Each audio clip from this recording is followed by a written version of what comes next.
जय माता जी बोलो हिंगलाज मात की जय। हींअर तव्हांखे बाटवा शहर जो पौराणिक हिंगलाज माता जी जो मंदिर तव्हांखे दर्शन कराए रहिया आहियूं। असां अंदरि वेंदासीं, मंदिर जा दर्शन कंदासीं, मंदिर जे ट्रस्टियुनि खे मिलंदासीं। अॼु जेको 3 ॾींहंनि जो हुते मेलो लॻल आहे, उन 3 ॾींहंनि जे मेले जो अॼु ॿियो ॾींहुं यानी कि साओ मंगल मंगलगिरी बापूअ जी समाधि स्थल ते पूजा अर्चना थी। सुबुह जो कल्ह खां प्रोग्राम शुरू थी चुका आहिनि। अॼु इहो ॿियो ॾींहुं आहे ऐं सुभाणे हुनजी पूर्णाहुति थींदी ऐं पलो पवंदो ऐं ॿुधर जे ॾींहुं इहो प्रोग्राम संपन्न थींदो। पर उन खां अॻु अॼु जेको मंगलवार आहे, ॿियो ॾींहुं आहे, उन ॾींहुं तव्हांखे हिंगलाज माता जी जो जेको मंदिर आहे, पंहिंजे सॼे सौराष्ट्र में सभिनी खां वॾो मंदिर जंहिंखे लेखियो वेंदो आहे हिंगलाज मां जो मंदिर, उन जा तव्हांखे दर्शन कराए रहिया आहियूं। हिते सभु कुझु ट्रस्टी हाज़िर आहिनि, कुझु डोनेशन जी प्रक्रिया भले वई ऐं तव्हांखे हिकिड़ो ॿियो सीन बि ॾेखारींदुसि। हिकु त सॼो ऊना वारनि जो बैनर लॻो पियो आहे। सॼे समाज खे हिकिड़ो गौरव वठणु घुरिजे कि ऊना शहर मां हिकिड़ो सॼो ॼणो चार्ट तव्हांखे ॾिसणु मिलंदो। उन मंदिर जो नव निर्माण थियणु वञी रहियो आहे, उहो चार्ट तव्हांखे ॾेखारण जी कोशिशि कंदासीं। ऐं उन्हनि मां ई के ट्रस्टी हिते हाज़िर आहिनि, के सेवादारी हिते हाज़िर आहिनि। हिते उन्हनि सां बि मुलाक़ात कराईंदासीं, उन्हनि जो सीन बि ॾेखारींदासीं। महेंद्र भाई मूंसां गॾु आहे, हुते अचो बाबू। हा, त प्रकाश गिरी बापू जेके हींअर मंदिर संभाले रहिया आहिनि, हिननि जी चौथी पीढ़ी मुंहिंजे ख्याल सां, पर उहो सॼो थोरो हीअं अची करे चौथी पीढ़ी। प्रकाश गिरी बापू, तव्हांजो एक्सपीरियंस, तव्हांजो अनुभव, तव्हां सां कीअं समाज जुड़े थो ऐं छा कार्यक्रम जो आयोजन आहे, टूक में असांखे ॿुधाईंदा। आयोजन अहिड़े नमूने आहे कि ही माता जो मां कुलदेव हिंगलाज मां सिंधियुनि जी जॻह आहे ऐं उनजो कार्य असांखे शेवा जो मौक़ो मिलियो आहे। असांखे जेके वॾा छॾे विया आहिनि स्थान, उनखे सहयोग सां जेके भाउरनि जो सहयोग में शिष्य आहिनि, जेके जजमान आहिनि, प्लस बाटवा जा संगी जेके असांजा ग्रुप जा बाटवा जा जेके बि सिंधी ग्रुप आहिनि, असांखे हेल्प कंदा आहिनि, मदद कंदा आहिनि। उन सहयोग सां ई सॼो आयोजन थी वेंदो आहे ऐं सुठे नमूने कार्य हलंदो आहे ऐं सभिनी जो सहयोग सुठो हलंदो आहे। प्लस असांजा भाउरनि हींअर नयो आयोजन कयो आहे जो असांजे पासे में मंदर जे तरफ़ां ज़मीन वठी करे जेके ऊना वारा आहिनि, भई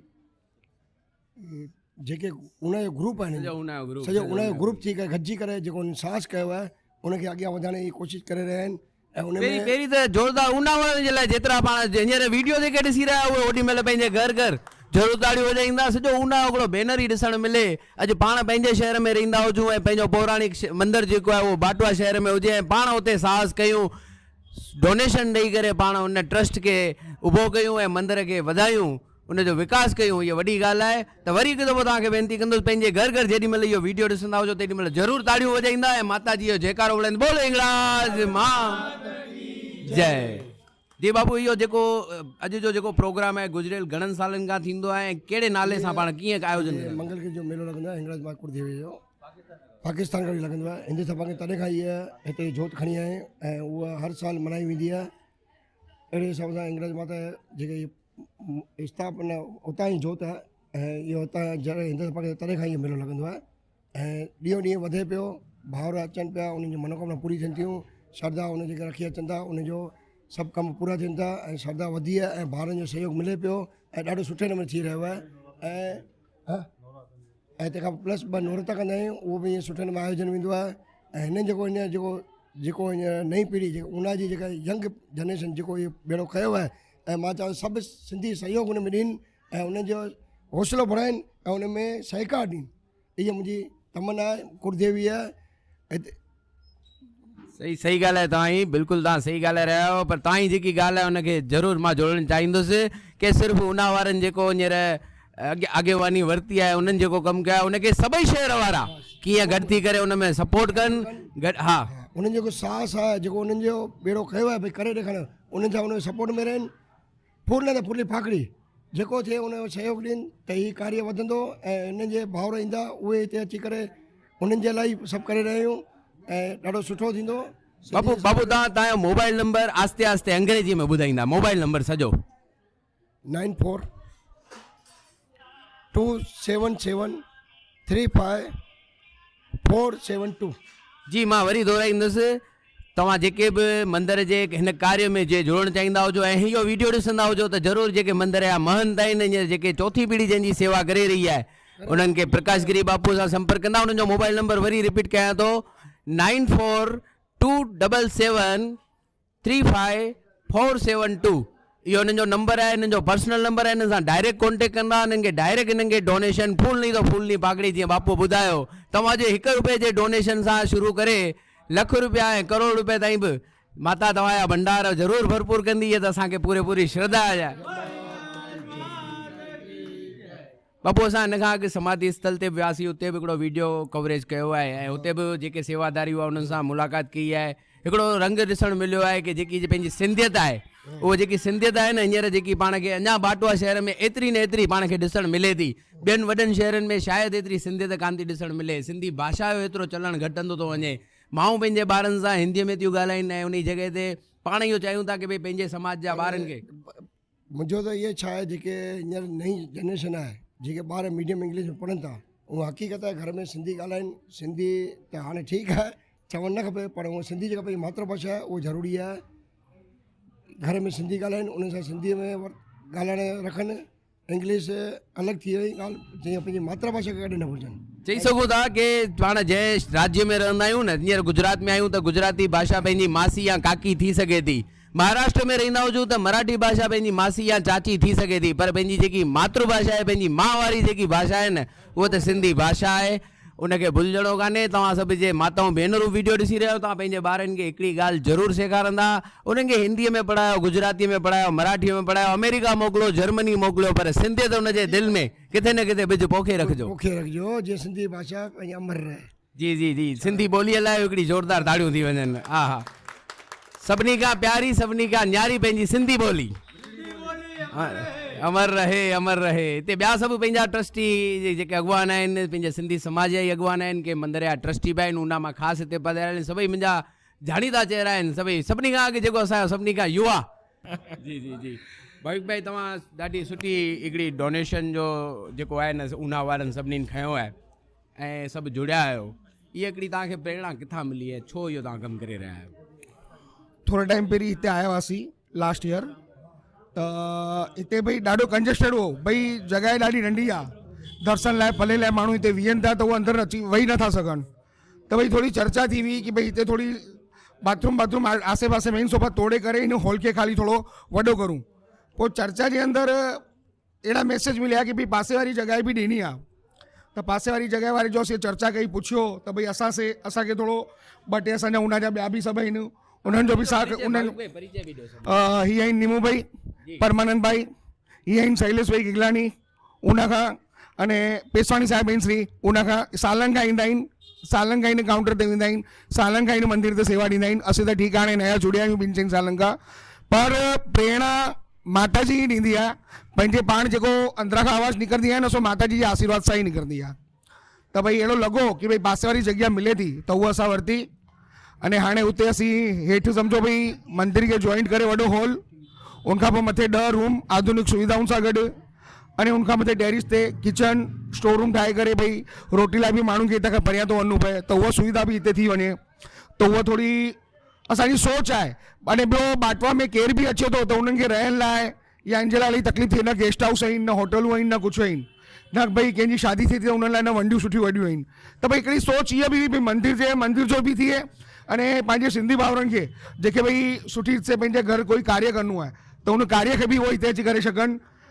अने हिन सभ जे अंदरि बि असां जेको दिलि सां वीचारियो उनखे पूरो करण में माता जी असांखे साथ सहकार ॾिए पई। अने असांजा उजना जा सभई भाउर सो असांखे फुल सपोर्ट ॾियनि पिया।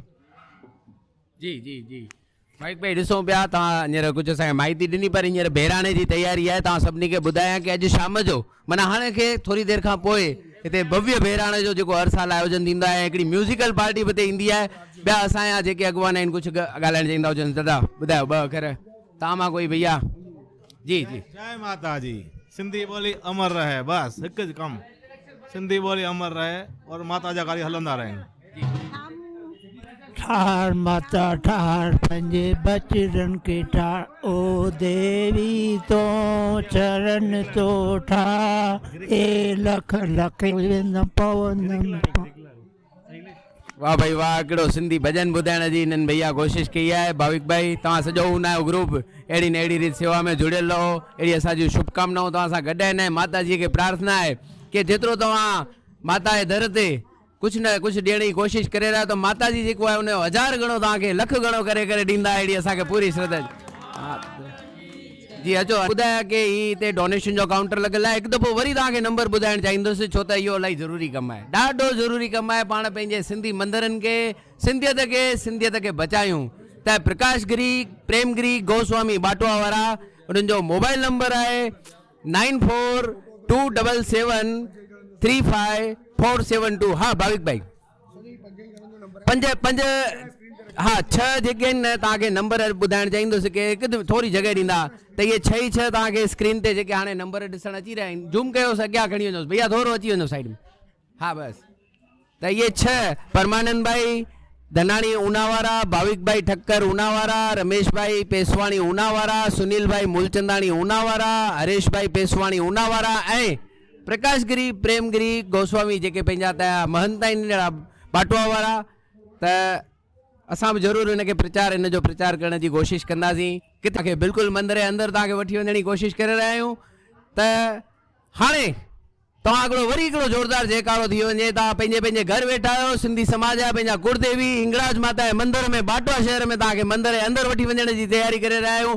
हिकिड़ो ज़ोरदार जयकारो थी वञे, बोलो हिंगलाज माता की जय, जय माता जी। त वरी हिकु दफ़ो पाण मंदर जे अंदरि हींअर तव्हांखे दर्शन कराइण जी कोशिशि करे रहिया आहियूं। हुते माताऊं भेनरूं सभु दर्शन करण बि आयल आहिनि, असां उन्हनि खां माफ़ी चाहींदे, पर विच में हिकु असां वीडियो कोशिशि करे रहिया आहियूं की असां हिन मंदर जो कवरेज करे सघूं, जेको सिंधी समाज जो पौराणिक मंदरु आहे, ऐं तव्हांखे उनजा बिल्कुलु अॻियां खां दर्शन कराइण जी कोशिशि कयूं, माता जी जा दर्शन कराइण जी कोशिशि कयूं। त तव्हांखे ॾिसी सघंदा, माता जी जा दर्शन करे सघंदा, जेकी जोत पाकिस्तान जे बलूचिस्तान में जेकी जॻहि हुई आहे, उहा जोत अॼु हिते बाटवा शहर में हींअर जगमगायल आहे। उन जोत जा, उन माता जी जा दर्शन तव्हांखे कराए रहिया आहियूं। मंदर जा जेके परिवार जेको सेवा ॾींदो आहे, अहिड़ा असां सां दादी जिन बि गॾु आहिनि, उन्हनि जो बि तव्हांखे चित्र ॾेखारे रहिया आहियूं, उन्हनि सां बि पाण ॻाल्हाईंदासीं। पर तव्हांखे ॿुधायां की सालनि खां वठी हिन मंदर में सिर्फ़ु बाटवा शहर न, सिर्फ़ु सौराष्ट्र जा शहर न, सिर्फ़ु गुजरात जा शहर न, पर भारत जे कोने कोने मां हिते माण्हू दर्शन करण ईंदा आहिनि। धर्म प्रेमी जेका पंहिंजा भाउर भेनर आहिनि,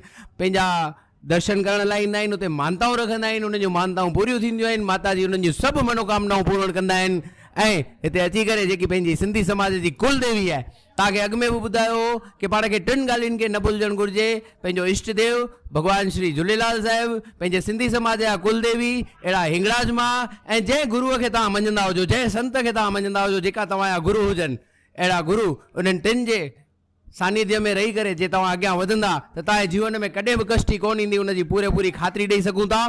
त अचो तव्हांखे थोरो अञा अॻियां क्लोज़ वठी ईंदासीं। ऐं इहो मंदरु कई सालनि खां आहे, आदि जुगात खां हलंदो आयो आहे ऐं हलंदो रहंदो। इहो असांजो मंदरु इलाही झूनो आहे। असांजी मां पाकिस्तान खां आयल आहे, हाजरा हजूर आहे, ऐं हिन मंदर जा असां सेवादारी आहियूं। प्रकाश गिरी तव्हां ॿुधव, उन्हनि जी मां नुंहुं आहियां, ऐं हे मुंहिंजा सासू मां आहिनि। उहे असां सेवा ॾींदा आहियूं, अञा बि ॾींदा रहंदासीं। हे असां सभु असांजा हिननि जी सेवा सां ई थो हले। असां क्या बात है। तव्हांखे ॿुधायां की नई जनरेशन जेकी आहे न, उन्हनि खे धर्म सां इलाही घटि निस्बत वञी रही आहे। सोशल मीडिया जो ज़मानो आहे, मोबाइल में फोटा कढी करे जे रखी हेॾासीं त वाह वाह, पर उन जॻह ते मंदर जी सेवा करणी, ऐं उहो ससु खां वठी नुंहुं ताईं, अने नुंहुं खां वठी वरी ससु ताईं जे उहो कमु पहुचे थो, त केॾी न गौरव जी ॻाल्हि आहे पंहिंजे सिंधी समाज में। ॾाढो तव्हां सुठो कमु करे रहिया आहियो। माता जी तव्हांजी बि मनोकामनाऊं पूर्ण कंदा अचनि पिया। आशीर्वाद आहे असांखे, अञा बि रहंदो। असांजी मां जो आशीर्वाद असांखे। जी जी जी, ॾाढो व्यस्त शेड्यूल आहे, उन विच में बि मां तव्हांखे हैरान कयो आहे। जी जी जी ॿुधायो। सभिनि खां झूना जजमान आहिनि, उन्हनि खां बि ॿुधो था। जी, इहे जजमान आहिनि, उन्हनि खां बि पाण ॻाल्हाइण जी कोशिशि कंदासीं। त कहिड़े शहर मां तव्हां अचो था? असां ऊना मां आहियूं। हिंगड़ा जी माता असांजी कुलदेवी आहे। हिंगड़ा जी माता सभिनी जी मनोकामनाऊं पूरी कंदा आहिनि। जेको बि प्रेमी ईंदा आहिनि, हिंगड़ा जी माता हाजरा हाजूर आहे, अञा बि जुगा जुग हाजरा हाजूर रहंदी। हिंगड़ा जी माता जो हलंदो पियो अचे असांजे वॾनि खां, त असां ईंदा ई आहियूं दर साल। ऐं माता जे अॻियां असां शेवा जेकी पुॼंदी आहे माता जी कंदा आहियूं, ऐं माता असांखे दर्शन ॾींदी आहे, सभु मनोकामना पूरी कंदी आहे। जी जी जी, हिकु दफ़ो तव्हांखे ॿुधाइणु चाहींदुसि, जेका 16 शक्तिपीठ जेका पंहिंजा मञिया वेंदा आहिनि, जेको मुख्य जेको शक्तिपीठ आहे न, उहो बलोचिस्तान मञियो वियो आहे, छो त हुते जेको आहे धड़ गिरियो हो, ऐं उहो धड़ उन स्वरूप में हिंगड़ाज मां जे स्वरूप में पाण उन्हनि जा दर्शन कंदा आहियूं। हींअर शहर शहर तव्हां मंदर ॾिसी सघंदा हूंदा। ही सभिनी खां पौराणिक मंदर आहे बाटवा शहर में। तव्हांखे हितां असां मंदर जा दर्शन कराइण जी कोशिशि कईसीं, हिते जी प्रवृत्तियुनि जी तव्हांखे जानकारी ॾियण जी कोशिशि कईसीं। तव्हांखे जीअं ॿुधायो कि मंगलगिरी बापू जो मेलो त लॻंदो आहे साल में हिकु दफ़ो 3 ॾींहं। इन खां सवाइ नवरात्रि जेकी ॿई हूंदियूं आहिनि उन्हनि में बि कुझु न कुझु कार्यक्रमनि जो आयोजन कयो वेंदो आहे। ऐं ख़ासि करे हीअ जेके 3 ॾींहं आहिनि उन 3 ॾींहंनि में सॼे देश मां सभई प्रेमी जेके आहिनि भाउर भेनर वडील माताऊं भेनरूं ॿार बच्चा सभु अची करे हिते दर्शन कंदा आहिनि ऐं माता जे सानिध्य में आशीर्वाद प्राप्त कंदा आहिनि। त वरी हिकु दफ़ो ज़ोरदार जयकारो पाण सभु गॾु थी करे कयूं, बोलो हिंगलाज मात की जय, बोलो माँ पराबाई की जय। की जय, मंगल स्वराज की जय, माता पराबाई की जय, देवी माता की जय। मिलंदासीं सिंधी न्यूज़ एंड व्यूज़ ते जुड़ियल रहंदा। वीडियो खे लाइक सब्सक्राइब अने कमेंट ज़रूरु कंदा। असांखे ॿुधाईंदा कि तव्हां छा ॾिसणु चाहियो था, ॿिया कहिड़ा धार्मिक स्थल ॾिसणु चाहियो था, सिंधियत सां कीअं जुड़ियल रहणु चाहियो था, उहो असांखे कमेंट में ज़रूरु ॿुधाईंदा। वरी मिलंदासीं नए वीडियो सां नए स्थल ते।